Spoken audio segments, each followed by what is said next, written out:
تشریف لائیں، اندر بیٹھیں۔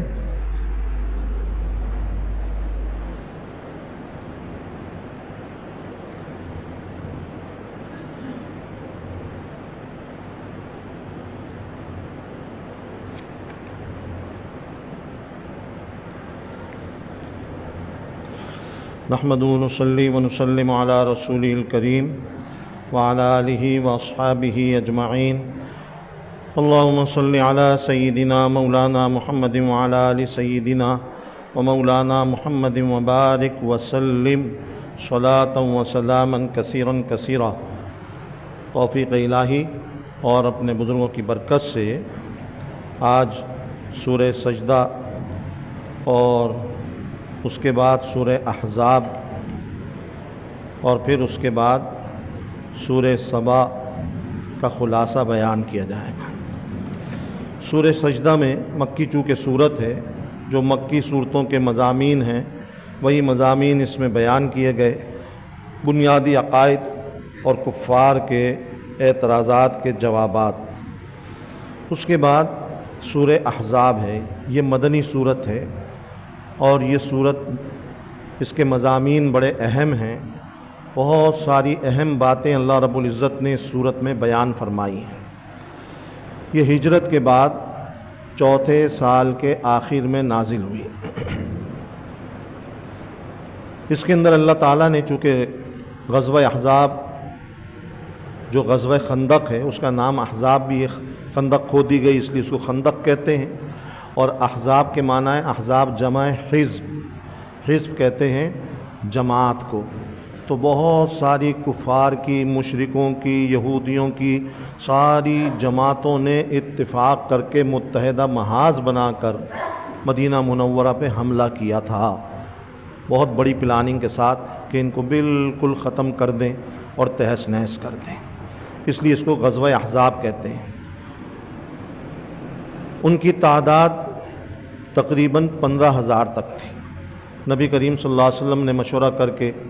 خندق کھودی، 3.5 میل لمبی خندق تھی۔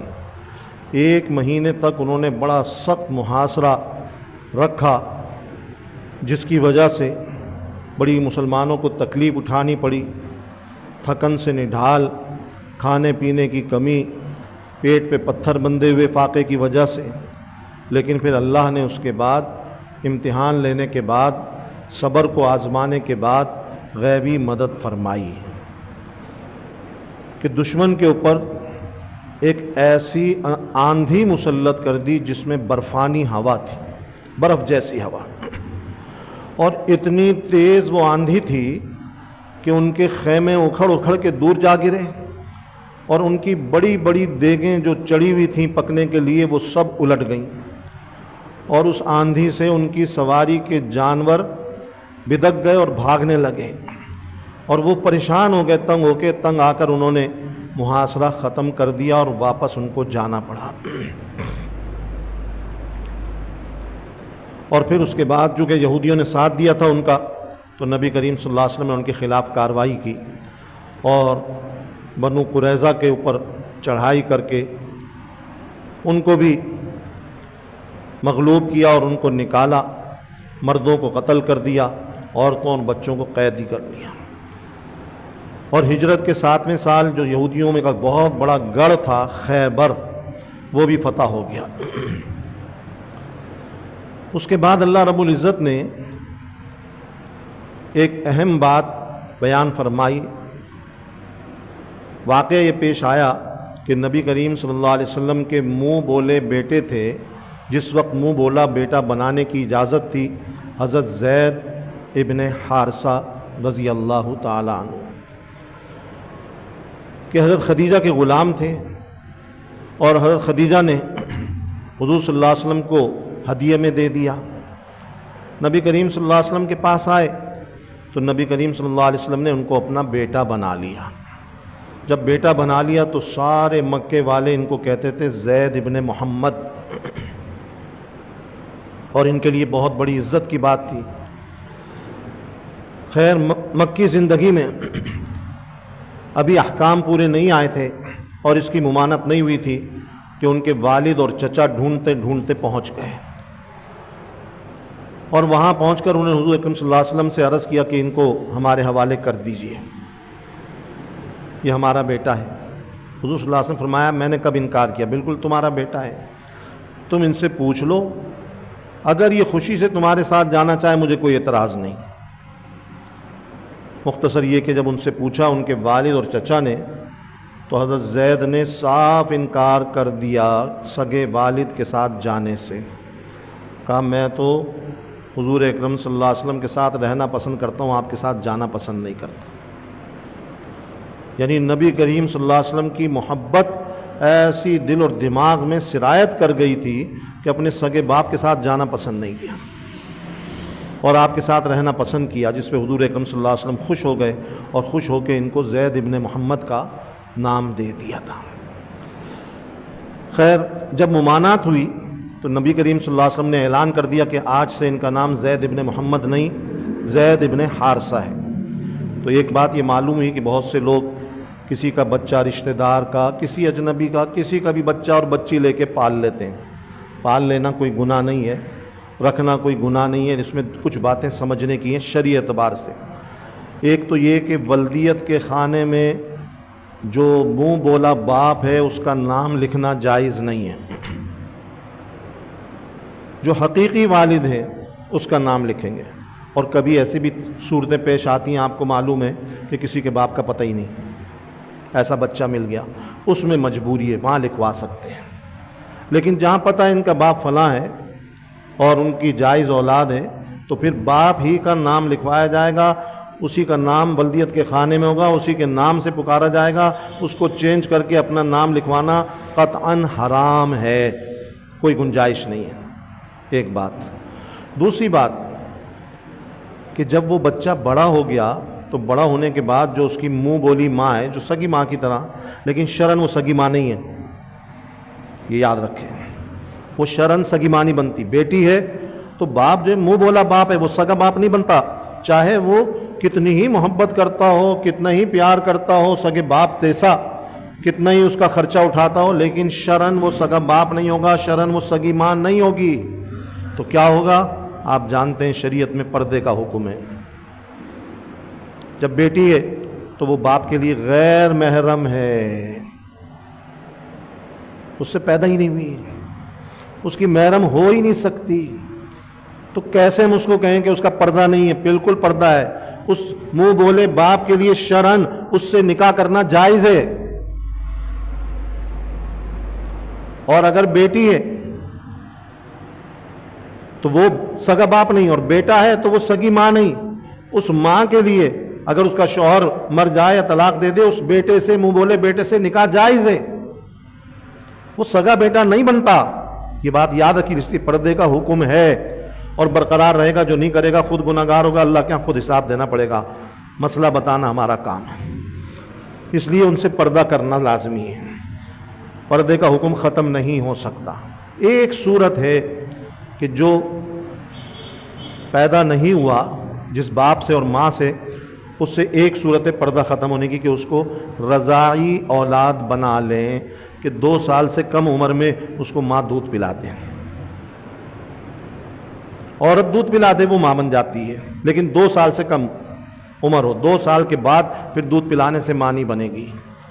تو اس چھوٹی عمر میں اگر اس کو دودھ پلا دیا پھر وہ ماں حقیقی ماں کی طرح ہو گئی، سگی ماں کی طرح ہو گئی، اور پھر اس کا شوہر سگے باپ کی طرح ہو جائے گا، اس سے پردہ نہیں ہوگا۔ بس ایک ہی صورت ہے، اس کے علاوہ کوئی صورت جائز نہیں ہے، کچھ بھی کر لیں۔ اس لیے ان باتوں کا خیال رکھ کر کسی کو بیٹا بنائیں اور بیٹی بنائیں۔ تو خیر نبی کریم صلی اللہ علیہ وسلم نے اعلان کر دیا کہ آج سے یہ زید ابن محمد صلی اللہ علیہ وسلم نہیں ہے، بلکہ یہ زید ابن حارثہ ہیں۔ اس کے بعد نبی کریم صلی اللہ علیہ وسلم نے ان کا نکاح اپنی پھوپھی ذات بہن حضرت زینب سے کرنا چاہا۔ حضرت زینب بنت جہش قریش کے خاندان کی تھیں، حضور صلی اللہ علیہ وسلم کی سگی پھوپھی ذات بہن تھیں، تو وہ اور ان کے بھائی نہیں چاہ رہے تھے کہ رشتہ حضرت زید سے ہو، لیکن نبی کریم صلی اللہ علیہ وسلم نے فیصلہ فرما دیا، حکم دے دیا کہ یہ ہوگا نکاح۔ تو اللہ نے اس کے اوپر آیتیں نازل فرمائیں، اور یہ فرما دیا کہ جب اللہ اور اس کے رسول صلی اللہ علیہ وسلم کسی کام کا حکم دے دیں، دین کے کام کا نہیں، کسی دنیا کے کام کا بھی حکم دے دیں، تو اب جس کو حکم دے دیا اس کے لیے انکار کی، منع کرنے کی کوئی گنجائش نہیں، اب اس کے اوپر کرنا لازم ہے۔ جب یہ آیت نازل ہوئی تو پھر حضرت زینب نے بھی سر جھکا لیا، ان کے بھائی نے بھی، اور نکاح ہو گیا حضرت زید سے، لیکن نبھا نہیں ہو سکا، بات نہیں بنی، مزاج نہیں ملے، لڑائیاں جھگڑے ہوتے رہے۔ اللہ تعالیٰ نے نبی کریم صلی اللہ علیہ وسلم کے اوپر وہی نازل کر کے بتا دیا کہ بھائی ان کی طلاق ہوگی، ان کی گاڑی نہیں چل سکتی، اور پھر آگے یہ بھی بتا دیا اللہ نے کہ ان کی طلاق کے بعد، عدت گزارنے کے بعد پھر آپ نکاح کر لیں حضرت زینب سے، اپنی پھوپھی زاد بہن سے۔ دیکھیے نبی کریم صلی اللہ علیہ وسلم نے جتنے بھی نکاح کیے ہیں سارے کے سارے اللہ کے حکم سے کیے ہیں، اپنی خواہش اور اپنی مرضی سے نہیں کیے، یاد رکھیے گا۔ اللہ نے فرمایا کہ فلاں سے نکاح کرو تو آپ نے نکاح کیا، اللہ نے فرمایا فلاں سے نکاح کرو تو آپ نے نکاح کیا۔ تو اس طرح آپ کے 11 نکاح ہوئے تھے، اور سارے کے سارے اللہ کے حکم سے، اور اس کی حکمتیں، مصلحتیں بے شمار، کہ کیا حکمت ہے کیا مصلحت ہے وہ ایک الگ مسئلہ، الگ موضوع ہے۔ بہرحال نبی کریم صلی اللہ علیہ وسلم ہچکچا رہے تھے، کیوں کہ عربوں کے اندر اور مشرکوں کے اندر، خاص طور پہ مکہ ہو مدینہ ہو، وہاں کے غیر مسلموں کے اندر یہ بات ذہنوں میں بیٹھی ہوئی تھی کہ منہ بولا بیٹا سگے بیٹے کی طرح ہوتا ہے، اور وہ سگے بیٹے کی طرح جس طرح ہوتا ہے تو سگے بیٹے کی بیوی سے جس طرح نکاح جائز نہیں، چاہے وہ طلاق دے دے۔ اگر بیٹا اپنی بیوی کو طلاق دے دے تو بہو سے نکاح سسر کا ساری زندگی جائز نہیں ہے۔ اسی طریقے سے وہ سمجھتے تھے کہ منہ بولے بیٹے کی بیوی سے بھی نکاح جائز نہیں، اور اس کو بہت بڑا گناہ سمجھتے تھے، معیوب سمجھتے تھے۔ تو نبی کریم صلی اللہ علیہ وسلم پریشان تھے کہ میں نکاح تو کر لوں گا اللہ کے حکم سے، یہ لوگ بہت ملامت کریں گے، طعن و تشنیع کریں گے، میرے پیچھے پڑ جائیں گے۔ تو اس پہ اللہ رب العزت نے آیتیں نازل فرمائی اور فرمایا کہ آپ کو گھبرانے کی اور ڈرنے کی کوئی ضرورت نہیں، یہ اللہ کا حکم ہے، آپ اس کو پورا کریں اور حضرت زینب سے نکاح کریں۔ جو کوئی کہتا رہے، آپ کو کسی کی پرواہ کرنے کی ضرورت نہیں، کسی سے ڈرنے کی ضرورت نہیں، اللہ کے حکم کو پورا کرنے میں کسی کی پرواہ نہ کی جائے۔ پھر حضور اکرم صلی اللہ علیہ وسلم نے نکاح کیا،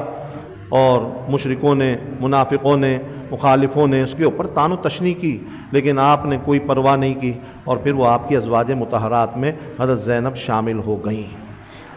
تو اللہ رب العزت نے، یہ عجیب و غریب بات ہے کہ صحابہ میں سب سے اونچا مقام حضرت صدیق اکبر رضی اللہ عنہ کا، دوسرے نمبر پہ حضرت فاروق اعظم کا، تیسرے نمبر پہ حضرت عثمان غنی کا، چوتھے نمبر پہ حضرت علی کا۔ یہ چاروں صحابہ میں سب سے افضل اور سب سے اونچے، لیکن ان چاروں میں سے کسی کا نام صراحتاً قرآن میں نہیں ہے۔ حضرت ابوبکر کا نام بھی قرآن میں نہیں ہے، حضرت عمر کا بھی نہیں ہے، حضرت عثمان غنی کا بھی نہیں ہے قرآن میں، حضرت علی کا بھی نہیں ہے۔ 1.25 لاکھ تقریباً صحابہ ہوئے، کسی کا نام قرآن میں نہیں۔ ایک صحابی کا نام قرآن میں ہے، سورہ احزاب میں، وہ حضرت زید ہیں، یہ والے ہیں۔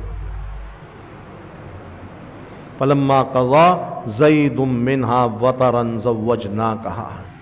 کہ اس مسئلے میں چونکہ مسئلہ بڑا اہم تھا اور اس میں بہت طعن و تشنیع ہونی تھی، تو اللہ رب العزت نے اس مسئلے کو سمجھانے کے لیے، وضاحت کے لیے، اور چونکہ پھر جب ان کا نکاح ختم ہوا، طلاق ہوئی، تو حضرت زید کا بھی بڑا دل ٹوٹا، بہت صدمہ ہوا، بڑا غم ہوا ان کو کہ بھئی یہ نکاح میرا ٹوٹ رہا ہے۔ حضرت زینب جو تھی وہ اونچے خاندان کی تھیں، حضرت زید جو تھے دنیاوی اعتبار سے، ان کے اعتبار سے کم خاندان کے تھے، تو ان کو بہت صدمہ ہوا تھا، بڑا غم ہوا تھا۔ تو اللہ تعالیٰ نے ان کے غم کو دور کرنے کے لیے، ان کو تسلی دینے کے لیے ان کا نام قرآن کریم میں وحی کے ذریعے اتار دیا، اور قیامت تک ان کا نام پڑھا جاتا رہے گا۔ اس کے بعد اللہ رب العزت نے نبی کریم صلی اللہ علیہ وسلم کے کچھ مخصوص احکام ہیں وہ بھی بیان فرمائے، پردے کا حکم بھی جتنی بھی اور مسلمان عورتوں کے لیے وہ سب اس کے اندر بیان فرمائی، کہ یہاں پر اللہ رب العزت نے سورہ احزاب میں صاف بتا دیا کہ عورتوں کو چہرہ چھپانے کا حکم ہے۔ یا ایھا النبی قل لازواجک وبناتک ونساء المؤمنین یدنین علیہن من جلابیبہن۔ اس کی تفسیر حضرت عبداللہ ابن عباس اور دیگر صحابہ کرام اور تمام مفسرین نے یہی بیان فرمائی کہ اللہ نے صرف ازواج مطہرات کو حکم نہیں دیا، نبی کریم صلی اللہ علیہ وسلم کی ازواج کا بھی ذکر کیا، پھر آپ کی بیٹیوں کا بھی ذکر فرمایا، پھر کہا وَنِسَاءِ الْمُؤْمِنِينَ، مسلمان عورتوں کے لیے یہ ضروری ہے کہ وہ اپنے چہرے کو چھپائیں،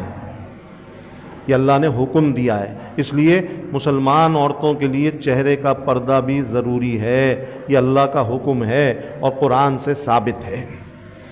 اس کا بھی خیال کرنا چاہیے۔ اس کے بعد اس سورت کے آخر میں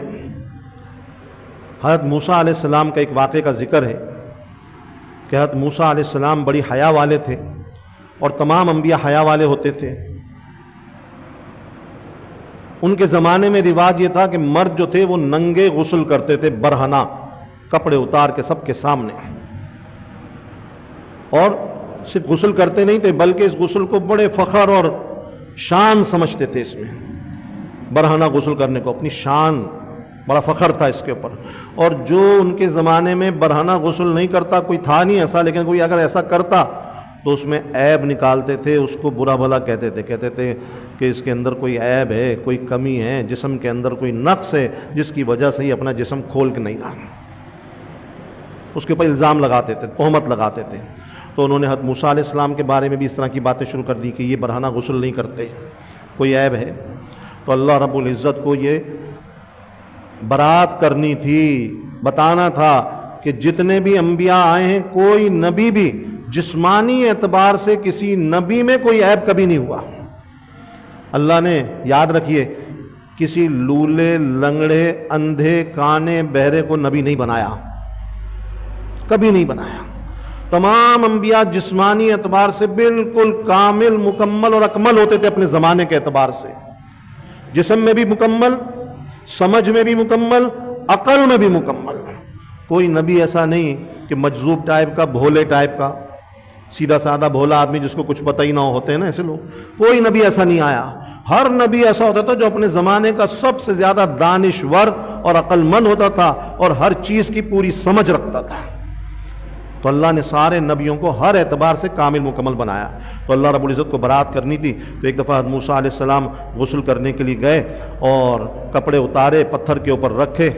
اور جیسے ہی وہ نہانے کے لیے ادھر گئے انہوں نے دیکھا تو پتھر بھاگنا شروع ہو گیا ان کے کپڑے لے کر،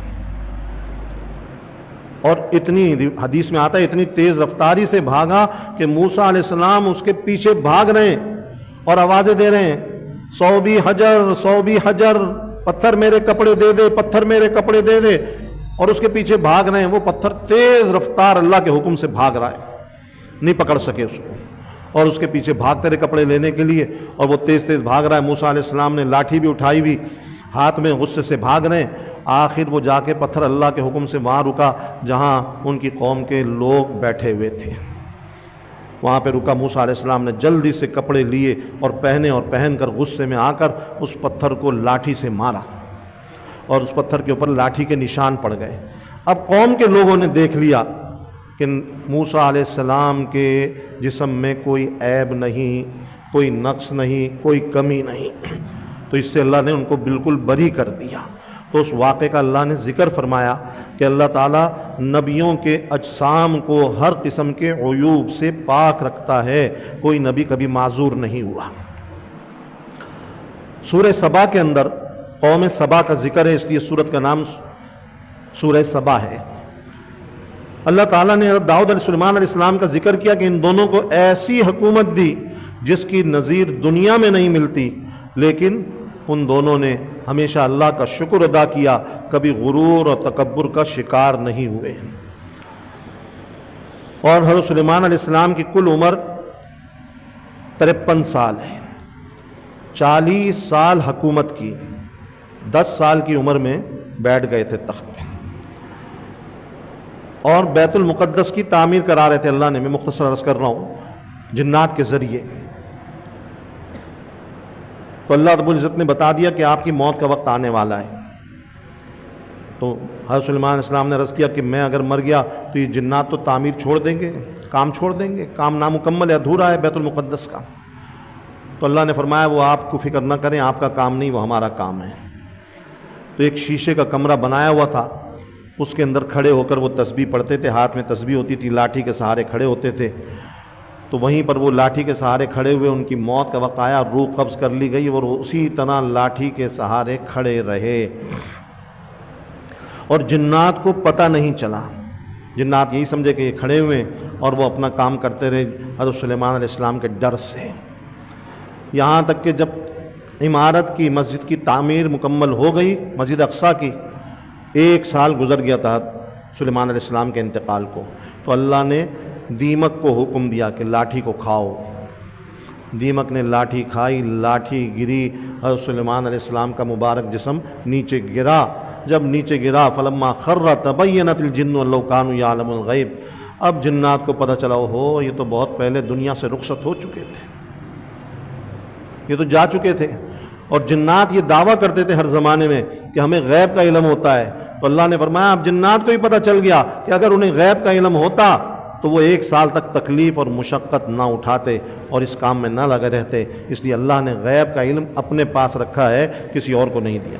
قوم سبا، نبی کریم صلی اللہ علیہ وسلم کی بعثت سے پہلے یہ قوم تھی یمن کے علاقے میں، اور ان لوگوں نے اس زمانے میں 1500 سال پہلے ڈیم بنایا تھا، اور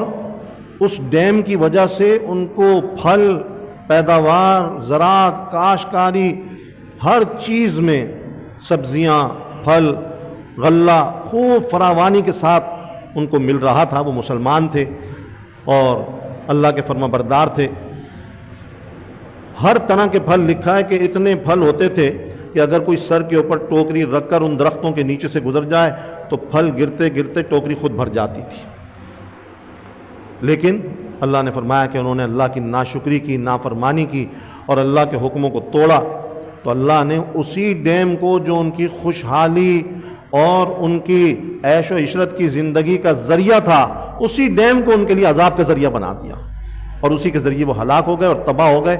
اور عبرت کا نشان بن گئے۔ اور کس طرح اللہ نے تباہ کیا کہ اللہ رب العزت نے جب اللہ کی طرف سے حکم ہوا ان کو تباہ کرنے کا، چوہے مسلط کر دیے بڑے بڑے، وہ ڈیم کی جڑوں میں گھس گئے اور اس کی بنیادوں کو کھوکھلا کر دیا چوہوں نے، اور سارا ڈیم، بارش آئی، ڈیم ٹوٹ گیا، تباہ ہو گیا، ختم ہو گیا، اور پورا شہر، لوگ بھی مر گئے، ان کی عمارتیں بھی ختم ہو گئیں، سب کچھ ختم ہو گیا، ساری زراعت، سارے باغات، سب کچھ ختم، تباہ و برباد ہو گئے۔ الحمدللہ رب العالمین والصلاة والسلام علی سید الانبیاء والمرسلین ربنا اتمم لنا نورنا واغفر لنا انك على كل شيء قدير اللهم ارنا الحق حقا وارزقنا اتباعه وارنا الباطل باطلا وارزقنا اجتنابه اللهم لك الحمد كله ولك الشكر كله اللهم انا نعوذ بك من زوال نعمتك وتحول عافيتك اللهم استر عوراتنا وآمن روعاتنا اللهم لا تكلنا الى انفسنا طرفة عين ولا تنزع منا صالح ما اعطيتنا۔ یا اللہ ہم سب کے کل گناہوں کو معاف فرما میرے پیارے اللہ۔ یہ آج کی بابرکت رات ہے، طاق پہلی رات ہے، یا اللہ اس رات میں ہمیں